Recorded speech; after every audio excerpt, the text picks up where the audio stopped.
around the city is getting thinner and thinner, and that those inmates, they had some type of spiritual help to help them escape. It wasn't just something man-made or inside job, it was something spiritual.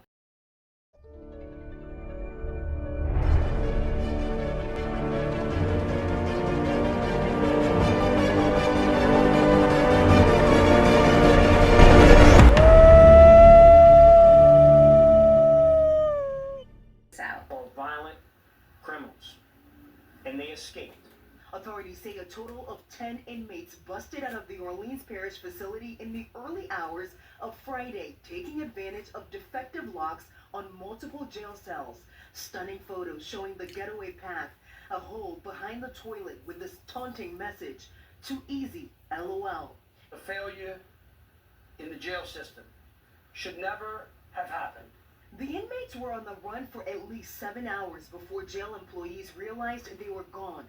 Officials taking even longer to notify the public. Repeat, 10 inmates escaped from the jail, and they don't know for hours.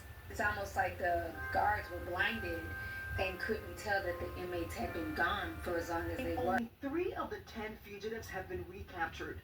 An internal investigation underway at the jail after the sheriff said her own employees may have helped in the stunning jailbreak. We think this was intentional. There is much more than meets the eye. Got folks trying to swap destinies by hitting each other's elbows. Cursed doll arrives, the plantation burns, and then 10, I repeat, 10 inmates escape from the jail, and they don't know for hours. It's almost like the guards were blinded and couldn't tell that the inmates had been gone for as long as they were. Go to hell, Annabelle! Go to hell, Annabelle! Don't you come in the water for that no more. I put my holy water down on you. I rebuke you in the name of New Orleans voodoo, Annabelle. I rebuke you. I rebuke you. I don't know what it is. The real Annabelle doll is on tour, and people are not going for it. Now let's talk about it. Now I'm sure we are all familiar with Annabelle from the Conjuring franchise, and yes, she is a real-life doll, and in real life she is a Raggedy Ann doll, not a porcelain doll. She's been in Ed and Lorraine Warren's occult museum for years in this glass-contained box that was specifically built to keep her in there forever. The box is literally prayed over every week. It is covered in scriptures, like they wanted this doll to be contained. But since Ed and Lorraine Warren aren't here with us anymore, they thought it would be fun to take her on a world tour to basically different haunted locations across the states. It's 2025, we like to fuck around and find out. Even after Ed and Lorraine has stated several times to never move this doll. But one of her first stops was at this Virginia State Penitentiary that is known to be very haunted. And this was their first time bringing haunted artifacts in the Virginia State Penitentiary. It's already alleged to have a lot of paranormal activity going on. So you're just gonna bring more paranormal stuff to a paranormal place? I don't get it. Then she visited New Orleans. Now all this stuff going on. Some prisoners done broke out. The Nataway plantation done burnt down. I'm telling y'all, it's Annabelle. She doing it. And now they just recently slowly transported her to San Antonio, Texas. Some type of psychic festival. And this is like the farthest and like longest she's ever been. Like she's traveled in over a decade. And I know some people are like, Ed and Lorraine used to travel with her. Yeah, they were expert demonologists. They would take her to some places just to show the importance of like, that this stuff is real. And to warn people of the dangers of the occult and paranormal world. But they just try to make a quick buck because there's actually people going to visit this. Now when y'all go home and a bunch of weird stuff start happening, that's gonna be y'all fault. But yeah, like they're taking her to like different haunted motels and stuff like that. And the people in the area are not happy. Like, did y'all not watch the movie? Like she could make things in the area go bad. What y'all doing? Just step aside and let me on in now. Why you need him to do that? You read him strong enough to push past us? Well, that wouldn't be too polite now, would it, Miss Annie? So, Don't talk to him. You talking to me right now. Why you can't just walk your big ass up in here without an invite, huh? Go ahead. Admit to it. admit to what? That you did. Yeah. Come on. I can't do this. I can't do it. Won't you shake the whole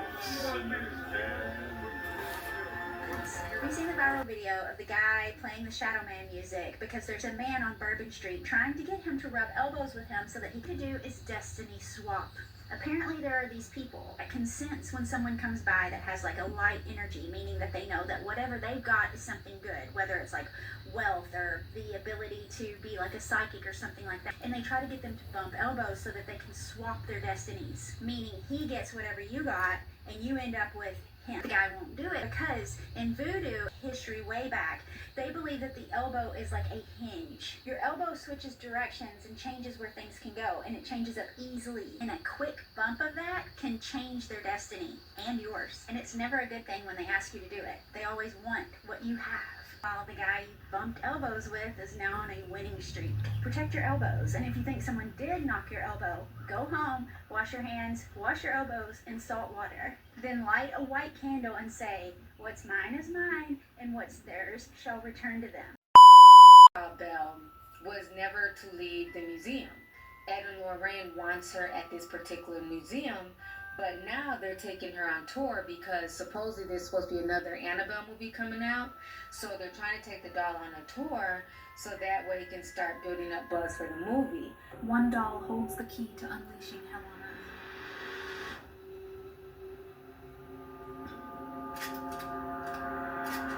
earth. You thought you knew her story. But the truth is, Annabelle's evil has only just begun. Crazy shit has been going on in the past like 72 hours. It is insane. Of all places you could take that doll to, why would you take it to New Orleans? Ever since this dog has gotten down to New Orleans, this is just some of the crazy stuff that's happened. This was the largest antebellum plantation house in the South, owned by one of the richest enslavers in the South. This is the Nottoway Plantation in Louisiana. It was built by enslaved Africans in 1859. It was owned by this guy, John Randolph. Now, John wasn't even from Louisiana. He was from Virginia originally, but he came from a wealthy slave-owning family, and his dad was hired by the federal government, and he moved with him. Now, originally, he wanted to make it into a cotton plantation, the same type of plantation that he was used to in Virginia. But he noticed that the climate in Louisiana was a lot different, so he changed it to a sugar plantation. And because of that, he ended up tripling his family's wealth. And he was a huge financial backer of the Confederacy in Louisiana. When he realized that the Confederacy was losing, he left his wife in Louisiana, took 200 slaves, and went to Texas. Once the Civil War was over, he eventually died in 1883, and his wife eventually sold the plantation for $50,000. That's the equivalent of $1.9 million today. And now he has no legacy at all.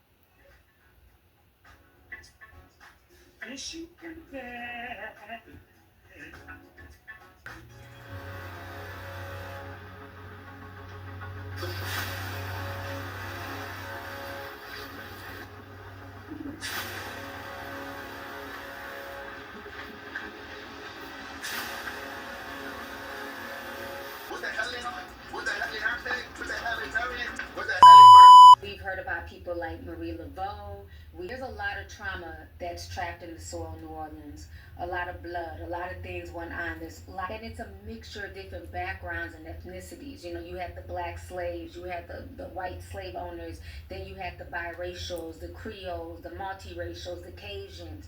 So Louisiana is just one big melting pot of not only cultures, but also religion. And a lot of this stuff is just not by coincidence. It's a type of spiritual warfare cloaked in chaos. You know, you have the Catholics, the Christians, then you have the people who practice African spirituality, you have the hoodoo practitioners, you have the voodoo practitioners, Santeria, like everything's in New Orleans. So, you know, I don't know. I'm thinking a lot of this stuff is just not by coincidence. It's like everything that's been going on as of late that I've been keeping up with has been tied to New Orleans. So crazy if you go and you watch some of those videos of the plantation burning. You can see spirits. You can see people's spirits walking through the fire, and a lot of people are saying that those are the spirits of the entrapped slaves that took care of the property. Also, they had put the fire out at one point, and then it restarted.